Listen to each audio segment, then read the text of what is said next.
For a Jupiter-sized planet passing in front of a sun-like star, it's only a 1% change in brightness. And until the mid-1990s, that was at the limit of our ability to measure the relative brightnesses of stars. So basically, in other words, until then, it was in the noise.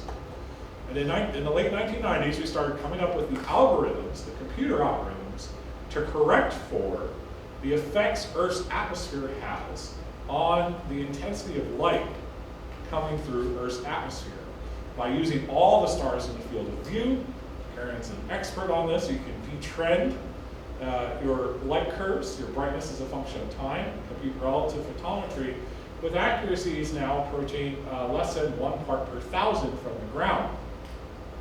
But that's still not enough to detect an Earth-sized planet around a sun-like star, which is about 100 times in diameter smaller than the sun. So it produces a change in brightness of 100 parts per million, or 0.01%, which is just beyond our ability to detect from the ground. So we went to space, and the Kepler mission was launched in 2009, and it uses the transit method. It used the transit method to scan over 100 square degrees of sky for 4 years straight. And this is already out of date, but it detected thousands of candidates, well over 1,000 of which have been confirmed or validated, and many more to come, with some as small as Mercury, because from space now, the record is about 10 parts per million. So 1/10 the signal in flux, brightness, that would be produced by an Earth-sized planet passing in front of a sun-like star. And right now, it's a very exciting time. It's one of the reasons I'm here, to meet with John and Karen. NASA launched the NASA test mission in, what happens to my video? Oh, it's going to do the whole thing and not click. Okay, fine. We realized from Kepler that smaller stars than our sun have more and more terrestrial planets in closer and closer orbits. In other words, they were the low-hanging fruit. And the NASA test mission launched a year ago, and let's just going to play a clip of this, so I'm going to fast forward it. But it is scanning with 4 cameras, with each camera imaging over 4 times the field of view of Kepler.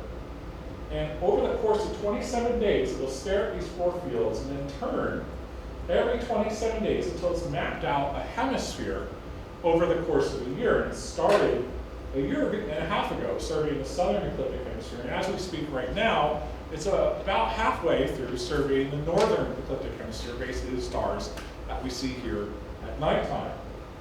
And I really want to put in perspective how big a field of view each one of these cameras gather. We're talking constellations in scale. Kepler was about 10 degrees by 10 degrees on the side. The full moon is about half a degree. So you can fit over 400, trying to do math, 400 moons in a single Kepler field of view. And each one of these cameras can do more than 4 times that. And then there's 4 cameras. So we're mapping out huge portions of the sky. And to date, I think we're up to 1,400 candidates, at the latest count thereabouts. And exoplanet scientists like myself are actively attempting to follow up the candidates discovered by the NASA test mission to help confirm planets around these other stars. And I won't get too much into the details of how and why. Let's talk about some of the highlights.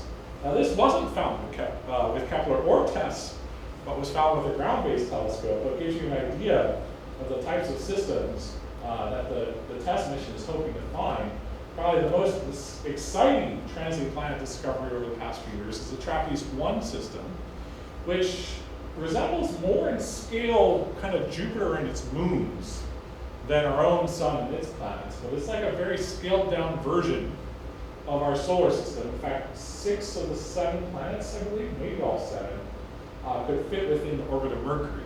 But because the star is cooler and dimmer, their temperatures are about the same, and 3 of them could have, or at the right temperatures, that if there was water on the surface of those planets, and there was an atmosphere, that we could have liquid surface water, and thus capable of supporting life as we know it. minus the fact that it's getting slammed by UV radiation, and so it better have a strong magnetic field to shield it from the radiation from the flares of that M-dwarf star.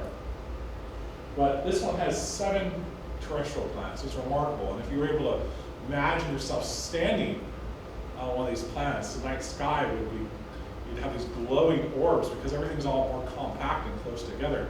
These other planets would be bigger than our own moon is in our own night sky. Just a remarkable sight to see. So, what am I interested in? How does my research fit into this picture? And I showed you this image earlier of these disky environments where we have young stars, only a few tens of millions of years old, where we know planets are forming together. We now know over 4,000 mature planets orbiting sun-like stars, and we've started to be able to learn some interesting information about them. All right, so this is called a mass radius diagram. Some people consider this a horrible plot. Some people consider this one a work of art. I don't know, but I'll try to walk you through it. The horizontal axis here is the mass of the planet, and we'll talk about how you measure that. The vertical axis is the diameter or radius of the planet. And then these individual measurements are the circles here with various uncertainties. And the ones, notice there's ones that are like faded in the background. Those are, I don't know why those are there, but in any event, these solid lines and dashed lines are different models, because once you have a mass of a planet and a radius of the planet, you can practice some fundamental physics and calculate a density, a bulk density of that planet, and then you know what it's made of. And so these different lines correspond to different kinds of planets. A pure water planet or a pure iron planet. And we've started plotting different cases here. Here's Venus and Earth.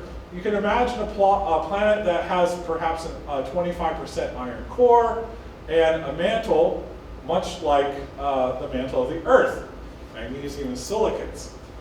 And interestingly enough, we're finding that a lot of the planets that are big, more than, say, 3 times the size of the Earth, are a lot like Jovian planets and Neptune planets in our solar system. And one of the amazing things we learned from Kepler is that the planets that are the size of the Earth are like the composition of the Earth. We didn't find any planets down here. There are no pure iron planets. Now, Mercury is a very high density, but there's very few pure iron planets, maybe a few down here. Certainly, this is in the impossible zone here. You just can't make something denser than that. Well, it's not that you can't, but it's hard. And so one of the things I thought was really exciting that we've learned from Kepler, in addition to terrestrial planets being more common in our universe than Jovian planets, that's great. And not only are those planets more common around stars that are dimmer than our sun, but they also have the same composition as our Earth. In other words, making rocky planets in our universe is a robust process. And we now know today that somewhere around 2 out of every 10 sun-like stars have Earth-like planets in potentially habitable zone orbits. We know of a few close ones, particularly ones that orbit M-dwarfs, and we're slowly building up more and more of them, and the TESS mission will hopefully find more, as well as missions and other projects to follow. But what I'm interested in is connecting these two. Can we find kind of the missing link? Catching a planet in the active formation.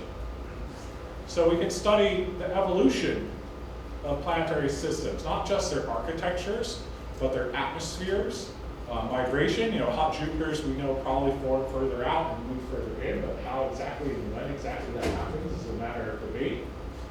And so that's an area that I've been focusing on, because we could learn, as I already said, when and how planets form and migrate, whether their architectures evolve, their atmospheres evolve.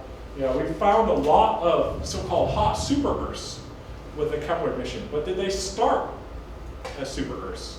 Maybe they started as Neptunes, or even mini Saturns, then migrated too close to their star so that the radiation intensity and, say, coronal mass ejections from those stars blasted those atmospheres away, leaving behind what looked like terrestrial planet rock and cores. So it enters in the method that I primarily use in my research, which is the Doppler method, which until the launch of Kepler was the most successful method for finding planets around other stars. It relies on the Doppler effect. Anyone know, who knows what the Doppler effect is? Just show of hands. Pretty much everyone, mostly everyone. So for those of you that don't know, if you've ever heard a race car or a police truck or fire engine coming towards you, it's emitting sound. As it's coming towards you, you hear the as it passes you. Right? That's sound waves getting compressed and stretched out. Light waves do the same thing. And so by watching a star and its spectrum, and this is a gross exaggeration, but the idea is the same, we can see the light from the star shift to the blue when it's coming towards us, and shift to the red when it's moving away from us. And that tells us that there's a change in velocity of the star. The change in velocity, physics 101, is an acceleration. And Newton's second law tells us there's a force, and that force is gravity from the orbital tug of the planet orbiting that star. So it's an indirect method, but has been used to discover or measure the masses of nearly 1,000 planets to date, of the 4,000 total that have been found with the various techniques for detecting planets.